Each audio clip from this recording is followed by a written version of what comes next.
Assalamualaikum warahmatullahi wabarakatuh. Halo teman-teman semua, perkenalkan kami kelompok 2 Ekonomi Keuangan Syariah Internasional Departemen Ilmu Ekonomi Syariah IPB University akan menyampaikan terkait Islamic Development Bank. Pertama-tama, apa sih Islamic Development Bank itu sendiri? Islamic Development Bank itu sendiri merupakan lembaga institusi keuangan multilateral yang didirikan oleh OKI atau Organisasi Kerjasama Islam untuk meningkatkan kualitas sosial ekonomi dari negara-negara Muslim.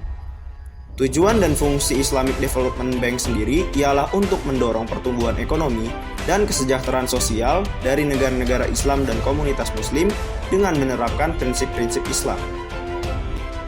Yang selanjutnya adalah prinsip operasional IDB. IDB menjadi khalifah atau pelopor pembangunan berdasarkan landasan Islam.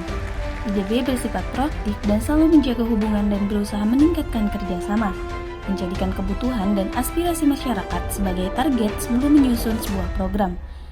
IDB juga berkonsultasi dengan intens pada setiap stakeholders dalam menyusun sebuah program yang akan diajukan. Dalam operasional tersebut terdapat beberapa karakteristik dari IDB, yaitu pembiayaan dari IDB memiliki karakteristik yang sesuai dengan hukum Islam, yaitu memakai sistem syariah di mana riba dilarang, biaya pinjaman hanya dikenakan terhadap dana yang telah digunakan, tidak terdapat front-end fee dan commitment fee, dan terdapat rabat atau diskon jika membayar tepat waktu. Apa sih peran dari IDB?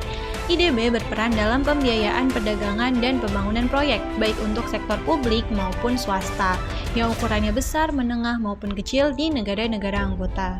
Keuangan IDB berasal dari Ordinary Capital Resources dengan cara pinjaman bebas bunga atau pinjaman lunak.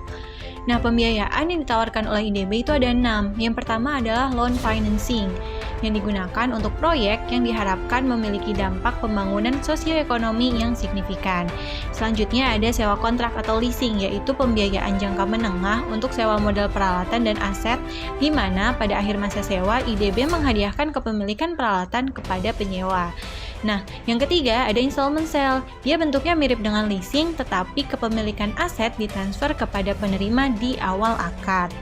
Yang keempat ada equity participation, di mana IDB menjadi pemodal dengan partisipasi sebesar 1/3 modal perusahaan. Perusahaan yang dimaksud adalah perusahaan yang berbasis syariah. Nah, selanjutnya ada profit sharing, yaitu kemitraan dua pihak atau lebih dengan mengumpulkan modal untuk membiayai usaha dan keuntungan serta kerugiannya akan dibagi secara proporsional.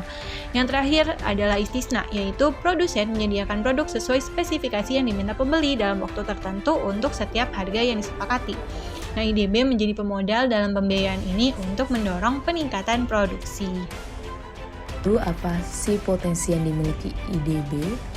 Yang pertama, jumlah populasi negara anggota IDB yang hampir 1/5 dari total penduduk dunia atau sekitar 1,9 miliar populasi. Yang kedua, negara anggota IDB menguasai hampir 80% cadangan minyak dunia, cukup untuk kebutuhan 75 tahun mendatang. Yang ketiga, 90% cadangan hidrokarbon dunia berada di negara anggota IDB. Lalu apa yang bisa dilakukan IDB? Yang pertama, penggunaan mata uang bersama. Penggunaan gold, dinar pada transaksi perdagangan negara anggota IDB. Yang kedua, pasar bersama dunia. Itu membangun sistem keuangan Islam yang terintegrasi, baik perbankan, pasar modal, dan institusi keuangan syariah lainnya. Lalu penguatan pendanaan dan peran Islamic Development Bank sebagai World Bank-nya dunia negara-negara Islam. Lalu ada dana moneter Islam internasional semacam IMF yang skema pembiayaannya bebas akan dunia.